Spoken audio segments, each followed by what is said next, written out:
You have to be a top athlete to overcome Amsterdam in a wheelchair.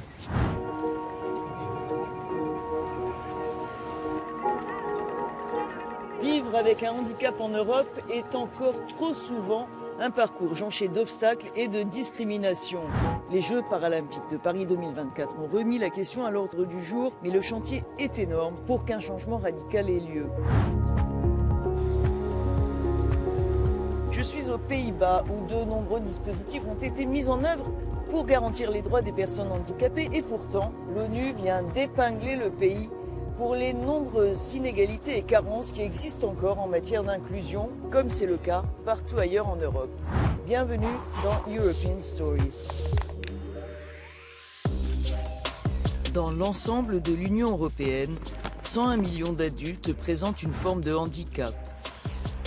C'est plus d'un quart de la population européenne. Plus de la moitié d'entre eux disent faire l'objet de maltraitance, d'injustice ou de discrimination. Seule la moitié des personnes handicapées ont un emploi, contre 3 personnes sans handicap sur 4. Le taux de décrochage scolaire est, lui, 2 fois plus élevé. Un tiers des personnes handicapées est exposé au risque de pauvreté ou d'exclusion sociale. Même si les politiques visant à améliorer le quotidien des personnes handicapées relèvent majoritairement de la compétence nationale des États, l'Union européenne œuvre également dans ce sens. Plusieurs directives et règlements européens visent à garantir leurs droits dans les domaines des transports, de l'emploi ou de l'accès aux produits et services, notamment numériques. Une nouvelle carte européenne du handicap ouvrant des droits spécifiques, ainsi qu'une carte de stationnement préférentielle, doivent être mises en œuvre dans toute l'Union d'ici 2028. Amsterdam, la capitale des Pays-Bas, compte plus d'équipements adaptés aux personnes handicapées que beaucoup de grandes villes d'Europe, mais la vie quotidienne reste semée d'embûches.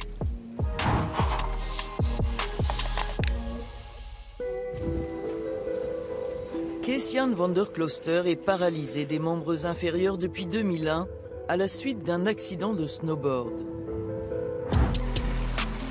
Il n'en est pas moins devenu champion multimédaillé de ski paralympique.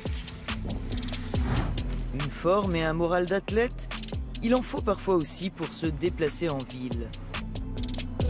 When you visit a town like Amsterdam in a wheelchair, it's not always an easy place. It's an old town where a lot of these buildings have little stairs and steps, and it's hard to get into some places just like here.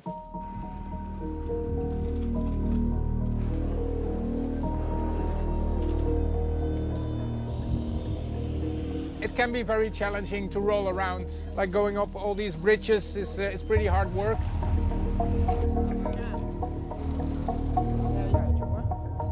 Zou je mij eens een handje willen helpen hier de trappetje op? En nou 1, 2, hop.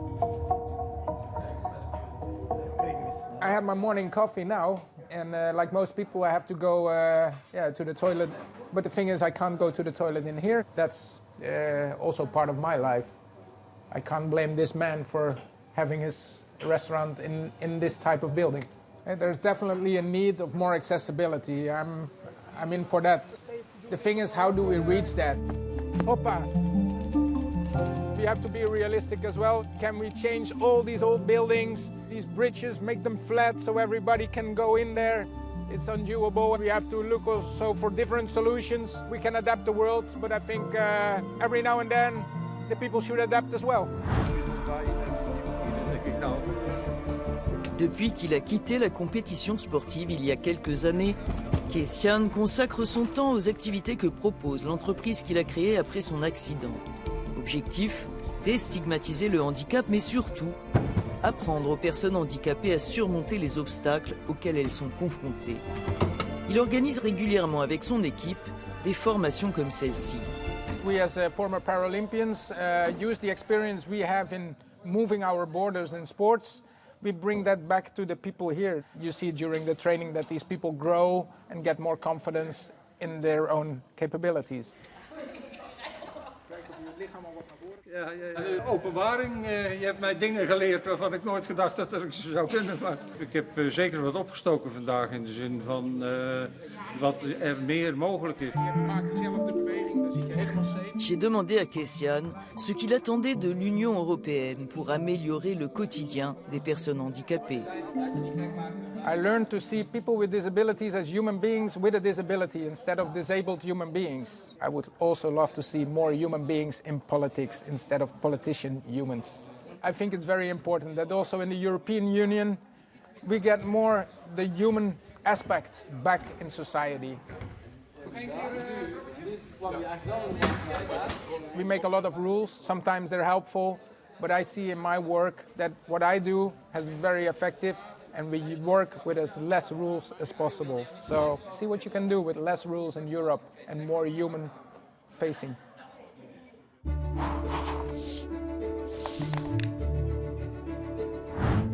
Signataire de la Convention de l'ONU sur les droits des personnes handicapées, l'Union européenne mène des politiques en la matière depuis plus de 20 ans. Mais beaucoup reste à faire. J'ai demandé au président du Forum européen du handicap, qui collabore avec la Commission et le Parlement européen sur les questions d'inclusion, ce qui devait être amélioré.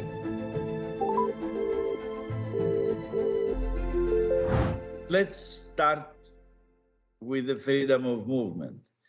If I would decide to move from my country to another country, my disability is not recognized. It requires a new disability assessment in the new country to have the support that country provides, and the European Disability Card that provides for mutual recognition of disability across EU member states does not include social protection. We need a strong non-discrimination legislation. There is from 2008 the Equal Treatment Directive agreed by the Commission and the Parliament and blocked in the Council. If we want to have a union of equality, then this legislation needs to be agreed and implemented. And also, we need more budget for inclusion, for non-discrimination, for equal treatment, for combating poverty. With words, changes do not happen.